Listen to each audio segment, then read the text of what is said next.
Personal transformation through self love. Hi, friends. Guess what we're going to talk about today? One of the hardest things for gifted people, and that is self love.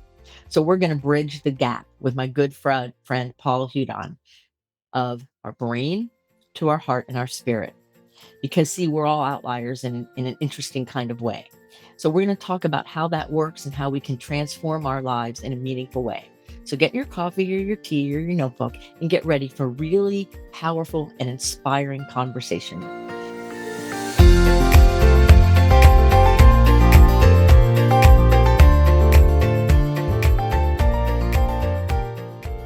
So, Paul, thank you so much for joining us today on Someone Gets Me. Thank you, Diane. It's a pleasure to be here. I look forward to this conversation. We're going to have fun today. So, what I'd like to know is we're all outliers, those of us who live this kind of gifted, intense life.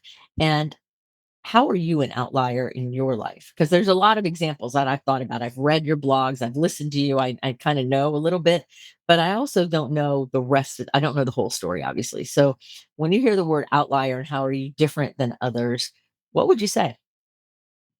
Um, I was that rare individual in my neighborhood that started wearing glasses when I was 5, which meant that I wasn't going to play on the football team. I wasn't going to play catch or baseball with everybody else, and that I had to go out there and sort of create my own world, my own reality.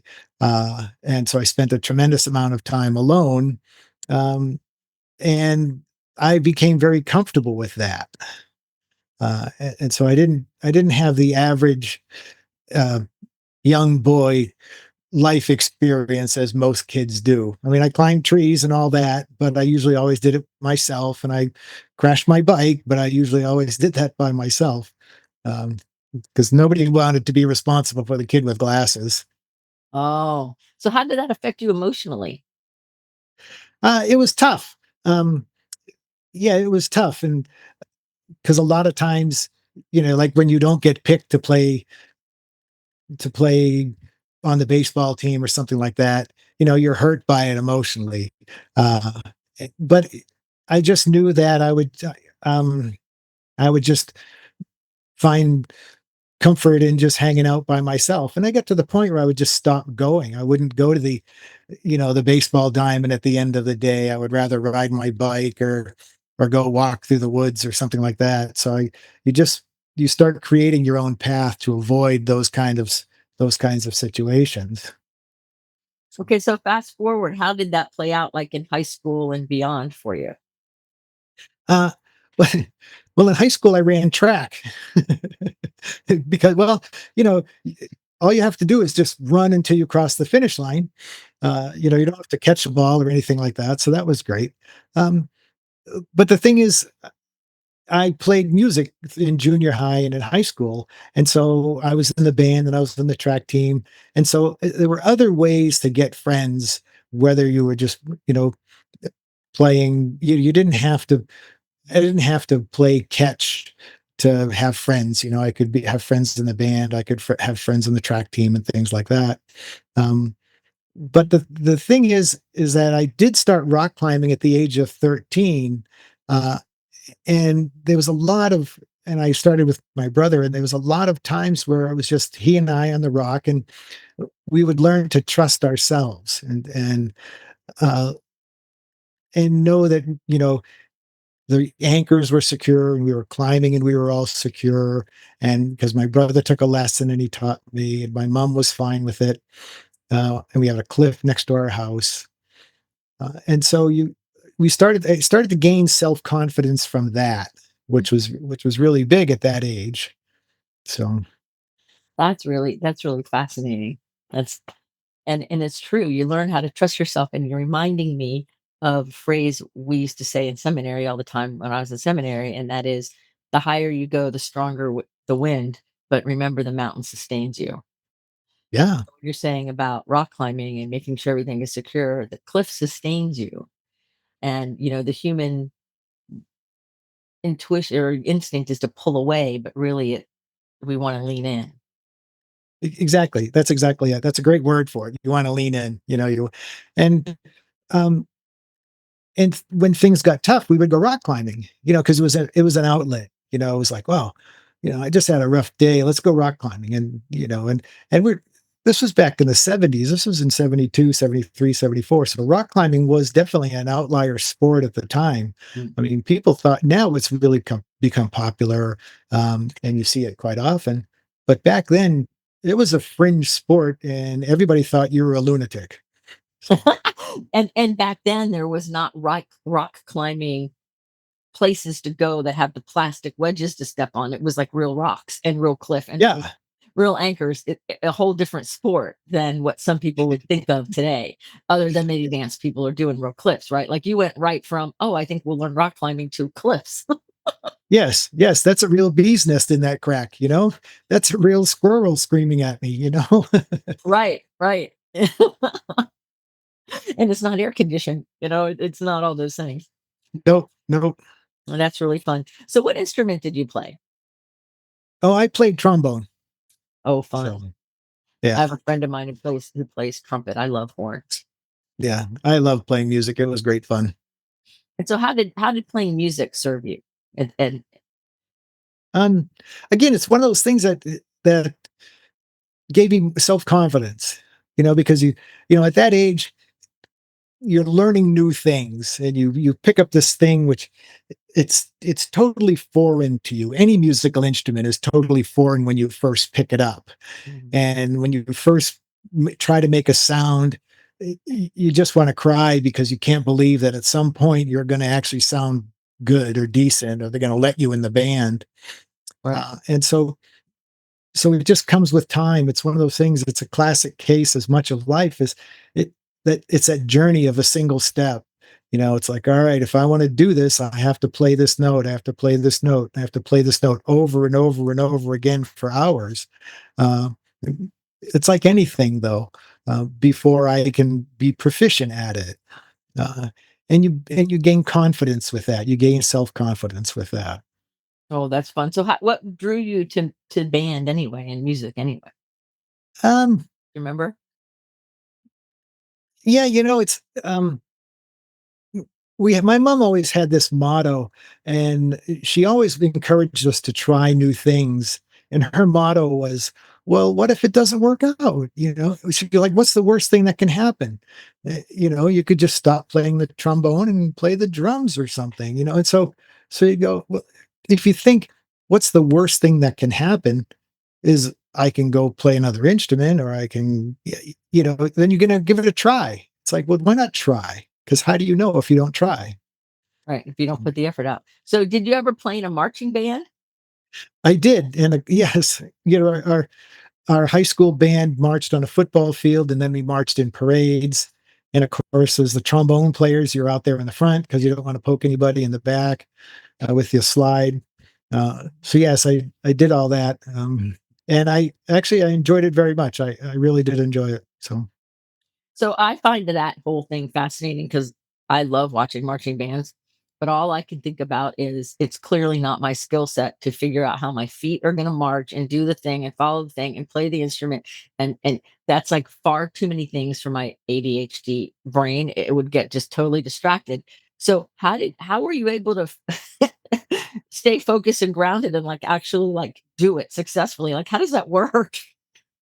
well, the thing is, by the time we started marching, we had the music pretty much memorized. Okay. We could memorize the music, and it was all pretty simple music, but we could memorize the music so we could think about where we were going and what we had to do. And if we were marching on a football field, and we had to pay attention to what yard line we would stop at, or what yard line we would pivot, and things like that. So yeah, there was this total awareness where you were looking around everywhere but your music, because you had it memorized, to sort of see what cues were there for you, and what cues, where you should stop, where you should pivot, and that kind of thing. So did you ever go the wrong direction? I Lucky for me, I did not, but other people in the band had. So That uh, that would be me. I would be those other people. Whatever it would be. I can just I'm imagining it going, "Oh, no. Oh, no." I well, have great it at kind of terrified. it's funny because you're terrified. You don't want to be that person. Hmm.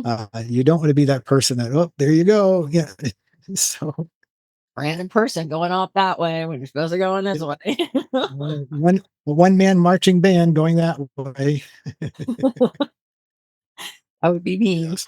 Um, Yeah. that's hysterical. So you're gaining confidence, and you did all these cool things from rock climbing to music, and everything, and that's really cool. So how did these gifts and this self confidence that you gained graduate into your professional life? What kinds of work have you done? How did you take these early lessons and these early experiences as being an outlier and use them for your own personal success? Um, I was a carpenter for 40 years. Neat. Uh, and our high school, this was back in the day when high schools had industrial arts programs, where they had printing and drafting and automotive and wood shop.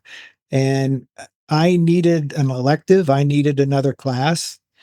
And one of the, I'm going to call it a disadvantage with a tongue in cheek, is that one of the disadvantages of being in my family was that it was okay to be creative. Uh, and so I my senior year in high school, I spent more time in woodshop than all my other subjects combined because I loved it so much. And when I graduated from high school, I knew I wanted to work with wood for the rest of my life. And I went into the trades and became a carpenter at that point. So what's your favorite wood to work with? Boy, it's hard to tell. They all have such great character. Uh, yeah, they all have such very different character. Some have great color and some have great texture. It would really be hard to narrow my favorite wood. Oh, that's cool. I So, love wood, and I love different wood, and it's just beautiful. There's something gorgeous about it. That's really impressive. So, I do a lot of quilting, and mhm, um, it requires creativity and precise measurements all at the same time.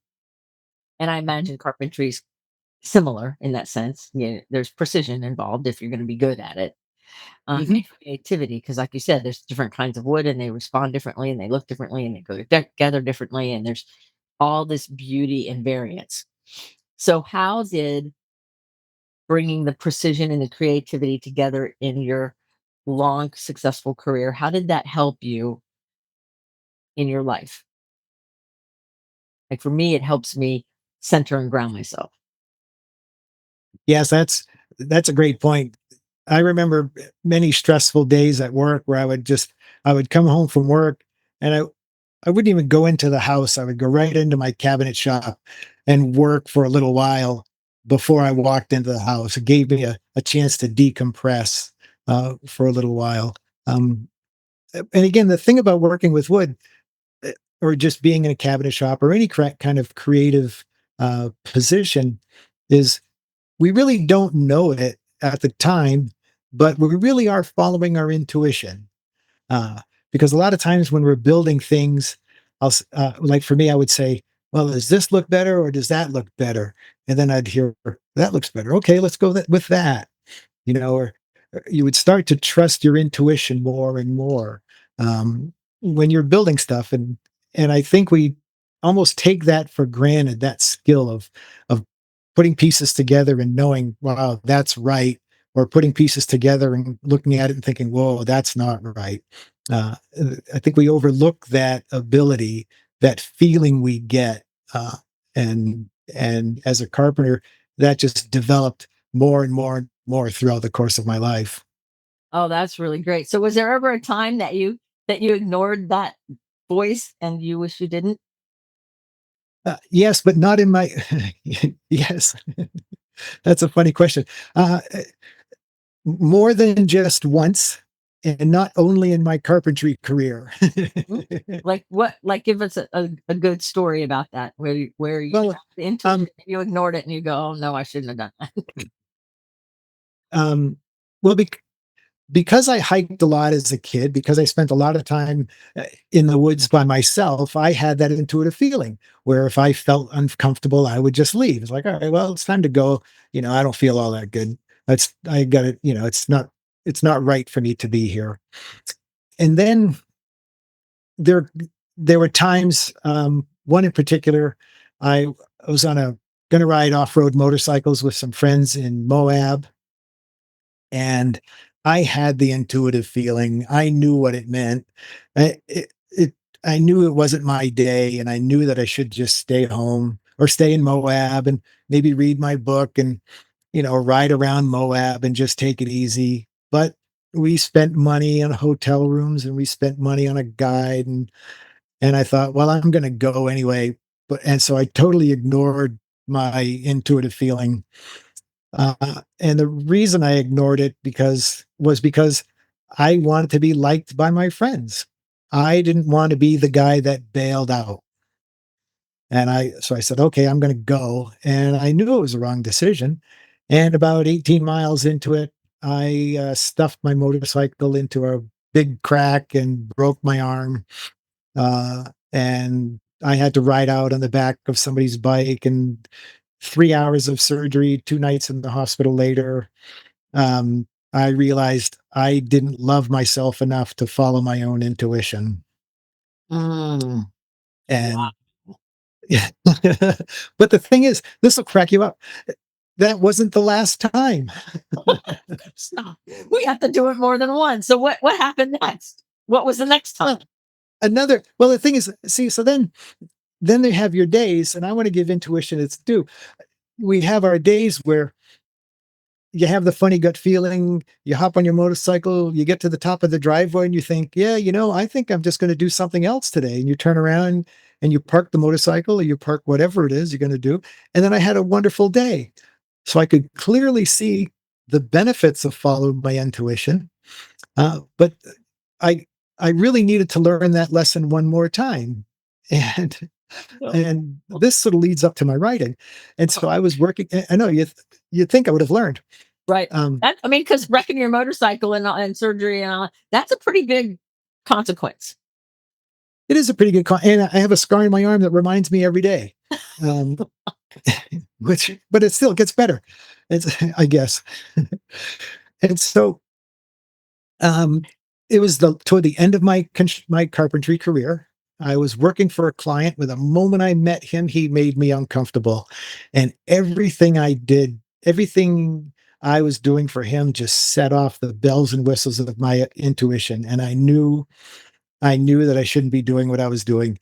But I'm a guy. I needed the money, and there are all kinds of excuses. I need to do this. It's great work. I might not agree with him, but I need the money. And it was a Sunday afternoon, and I was supposed to install everything the next day. And I was working in my shop, and I picked up a piece of wood, and I thought I should sand this with my little palm sander. And I thought, no, I could just run it over this machine. And so I ran it over the machine and nipped 3/8 of an inch off my index finger. Um, and and I And I knew it. The moment it happened, I knew it. I thought, there it is, the intuitive feeling. Because by then the uncomfortable gut feeling was gone, because now the lesson was learned. And I had to look at it. I instantly picked up a paper towel. I had to look at it. And I said, okay, here we go. I opened up the paper towel and I thought, we're going to the emergency room. And as my wife was driving to the emergency room, I told myself that I would never, ever doubt my intuition again, and I would spend the rest of my life trusting my intuition. And I made that commitment to myself. And at that very moment, my life changed. Yep. So, How uh, did your life change? um, I realized that I could actually love myself enough to follow my own intuition, and that it didn't matter what anybody else thought of me, or how I was perceived by the outside world. If something didn't make me feel 100%, I wouldn't do it. I asked my intuition if I should if I should take the back way to town or the highway to town. I asked my intuition if I should go for a bike ride or a run. I asked my intuition if I should soak in a hot tub or take a shower. I asked my intuition everything all the time, and things just work out great. Uh, but I've learned to trust my intuition enough to because to know that the answer is right. The answer is right all the time. Right. And we So you've have learned how to listen to it over time and discern the message. absolutely, absolutely. So, we I hear a lot about intuition and intuitive ability, and of course, intuition is the highest form of intelligence, and I live on my intuition as well. But I always I'm wondering if you've ever had any kind of outright, I guess I would say, judgment by others because of being a man with intuition. Like, women can be intuitive and weird and stuff like that, but there's very few men who say out loud in the world that they own their intuition and live by their intuition, like you just said it. So, Yeah. have you had any challenges in your life because you've made this stand? Yeah, I I was on a hike. We used to live in Colorado, and I was on a hike with these two other guys, and it was a beautiful, crystal clear day. The hike was actually my idea, um, and we started getting into the hike, and continued hiking, and I just developed that gut feeling. I was like, "Yeah, this is just not for me." And I said, "Hey, stop!" And they said, "What?" And I said, today's not my day. I'm just going to turn around. And they go, well, yeah, but how are you going to get home? I said, I'll just hitchhike. I don't really care. And it's funny. It did change my relationship with those two guys, forever after that. Um, but on the other hand, I remember being in my sea kayak north of San Francisco out in the ocean with a friend of mine paddling.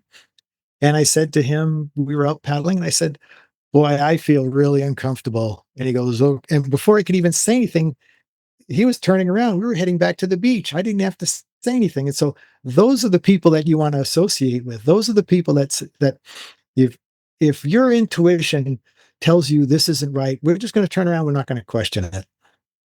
Right. And I those have are the people people you in my want. life. Yeah, I have people in my life like that. If I'm saying it, they're just doing it. I'm like, oh, okay. Because over Yeah. time, people are aware that what my gut is saying is accurate even when we can't see it. Right, right. And I'm fortunate because my wife is very intuitive and I'm intuitive. And so we're the same way with each other. If she says, wow, this doesn't feel right, I don't question her. I don't make her feel bad. I'm like, okay, if this doesn't feel right, we're out of here. We're going to do something else. And it's a great way to live, um, because I know I'm always going to be safe and comfortable, and I'm making the right decisions. Um, but it's challenging for other people in the world to live that way because they haven't tapped into that intuition. So if somebody's listening to us right now who knows they're intuitive or kind of thinks they might be, they're kind of afraid to admit it out loud and they're wondering like how to step into that or what to do or what are some steps, what would you tell them? Well, the interesting thing about intuition is that we usually find out if we've made the right choice after. And so, like, I realized in the emergency room that I made the wrong choice. Uh, so that was the last time in the emergency room, by the way. Uh, and so we can ask ourselves, we say, okay, is this the right thing to do? And see how it unfolds and see if let's say if I ask myself, wow, should I go to town today or tomorrow? And if I go today, if my intuition says go tomorrow, but I go today, how does it unfold? What happens to me along the way? How do I interact with the people, say in Walmart or something like that? So a lot of it is self-reflecting after you've made the choice, and that's where you'll see the lesson. Um, and but it takes practice to learn to trust it because our ego wants to get in the way. My ego always wants to ride my motorcycle, always. Of Um, course. yeah, but my intuition doesn't always want me to ride my motorcycle. Right. Well, I teach my people to verify and confirm, to Yeah. check what's going on, how the information is coming in, and pay attention to how we feel Yep. energetically, because it for all of us it speaks differently, but yet it speaks. So the key Mhm. is to dial in and actually feel and be able to discern: is that a feeling of move forward, or is that a feeling of wait, or is that a feeling of back up or go right? Well, that's like what is that feeling, and how do they connect? And so I find that really useful to pay attention. Do you keep a journal? I do. I do. I try to write in a journal every day. Yeah, that always helps. So what do you do for your own self-care? How do you continue to take care of yourself and keep transforming and keep growing? What do you do personally? Um, I like I said, I write in a journal, and then writing centers me. Yeah, I write a blog in the weekly, and that actually centers me, which surprises a lot of people. And I like to read, so it's not uncommon for me to just sit and read uh, in an afternoon or something like that. Mhm. Um, What kinds of things do you like to read? right now, I'm reading a lot of. I seem to be reading more nonfiction than anything else. I'm reading your book, Someone Gets Me. Mhm. Um, I just read a book titled Never Split the Difference on negotiating. I'm reading a book on listening. So a lot of my books are all self improvement based. Because I'm always trying to live the best, be the best person I can be, live the best life I can be, Mhm. and so I'm always. I love to learn, um, and then right now, physically, I'm challenging myself to learn to swim. Um, I swam as a child, but now the thought of going to the pool and swimming 1,000 yards, those kinds of things. Yeah, that's So great. I love swimming. Swimming to me is very healing. Not only yes, but the rhythm of it. yep, yep. Yeah, that's really fun. So, what do you like to do for fun? Yeah, um, swim, ride my bike. I have a great relationship with my wife, so I enjoy hanging out with her. I enjoy encouraging her to see how far she can go in life. Um, it's interesting. Um, I think a lot of my life, most of my life, brings me joy anyway. So the thought of fun, it's like, well, getting up and walking with the dog, fun. And today I went for a run, and that was fun, and seeing how fast I could run and that kind of thing. Oh, that's really cool. So, how is it being married to another intuitive person? Like, where both of you are really intuitive. How is that? Well, it's great because uh, she can tap into her own intuition. And she's a florist and grew flowers for a long time, and is very, again, very creative. And sometimes I think well, of course, she's a woman, so just might be more in tune with her intuition than I am, because I have a lot of male history to overcome. Um, and so her intuition serves her really well. If something doesn't feel right, she won't do it. And we talk about why, which is great. We spend a tremendous amount of time talking with each other. Oh, that's beautiful. I think that the communication and actually talking and sharing about things is so valuable in all relationships, you know? Mhm. So Yep. tell us a little bit about how you've taken all this transformation and intuition and these experiences. I'm still kind of stuck on the image of the motorcycle accident. How did you take all of these lessons and move them forward? I know that you've written a book or two, right? Or something. I've And written three you've done all books. this, and you've done all these really neat things. So how have you taken these experiences and created yet another really cool iteration of your calling? How did you do that? Um, so my first two books are actually based on conversations with my intuition. They're both written in question and answer form because I genuinely wanted to know the answers to the question I was asking. And I want to be the best person I can be, the best man I can be, the best husband I can be, uh, and uh, and so I'm a really curious person. So I'm always asking questions. And so I thought that if I'm asking these questions, and then other people want to will need these answers too. Mhm. And so that's where I thought sharing them would be great. Uh, I never ever thought I would be an author. Although I'm glad I am. I enjoy it very much um, because I was the kid with glasses that struggled with spelling and reading. And so uh, for me, knowing the thing about being an author, and you know this too, is like you can you can write this great blog post or this great book and you put it out there and you have no idea if anybody's going to read it. And that's part of the frightening part of being an author. But then every once in a while, you'll get an email that says, wow, this really struck me. This really resonated with me today. And for me, I go, okay, cool. I'm going to keep going. I'm going to keep doing this because somebody out there, just like you, somebody out there gets me. And so we keep doing it. We keep doing it. We keep doing it. And I don't think anybody becomes an author to stand on top of the world with their hands above their head and says, look at me. I think we become authors, especially the types of writing that you and I do, because we want to help other people live to the fullness of who they are. And it's it's more like a selfless service. It's like I write because I need it, but I write because I want other people to live to the fullness of who they are. Yeah. And so, That's really beautiful, and I think that's true for people like us, and, like, I'm going, "Yeah, uh-huh, yep, that's how it works. Yep, yeah, uh-huh." I love yeah, it.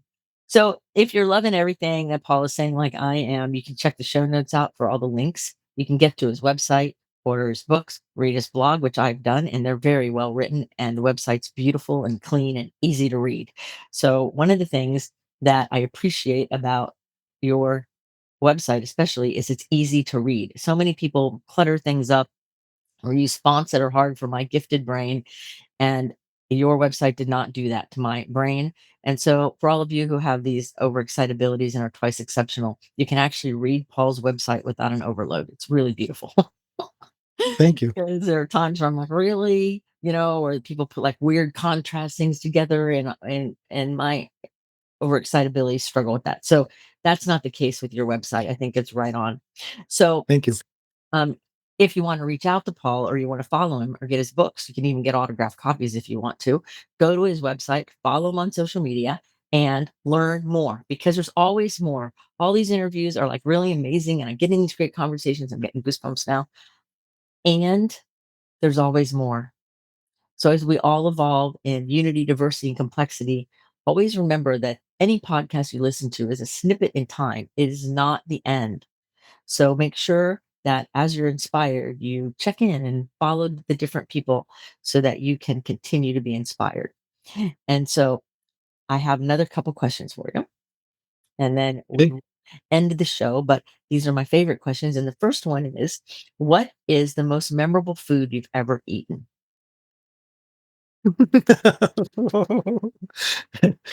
um,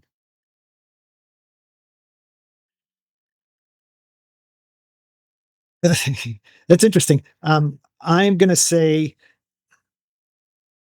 a number of years ago, I spent 21 days crisscrossing the Arctic Circle in northern Alaska with one other person.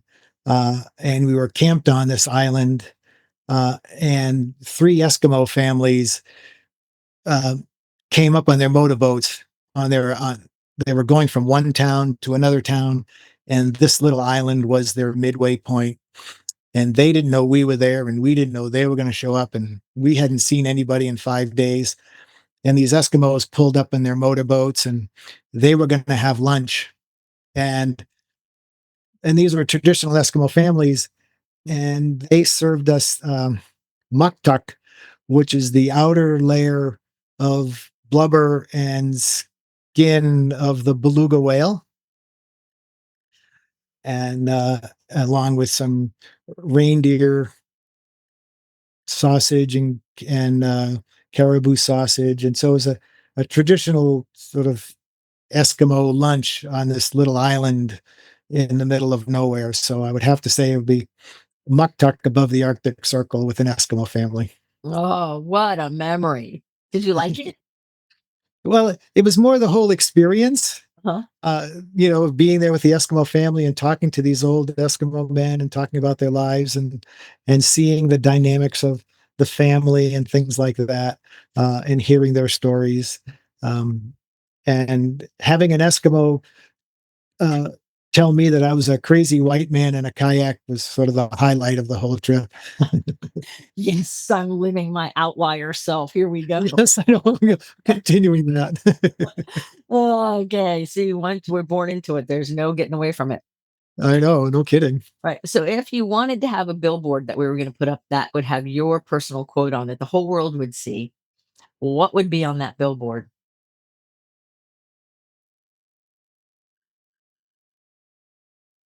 Love yourself enough to follow your intuition. Oh, I love that. Love yourself enough to follow your intuition. Yep. That is beautiful. Well, Paul, I want to thank you for being on Someone Gets Me with me today and sharing really amazing stories. And I just love how you have woven intuition and confidence and competence all the way through your life. And now you're sharing it with the world in a meaningful way. And I can't thank you enough for the good work you're doing. So thank you for being here with us today too. Well, thank you so much, Diane. It's been a real pleasure for me. Thank you. So remember, everyone, put your face to the sun so the shadows fall behind you because you're a rock star. You're here on purpose with a mighty purpose. Remember to love yourself enough to trust your intuition. And remember our good friend Paul. And always, until the next episode of Someone Gets Me, this is Diane saying, be well.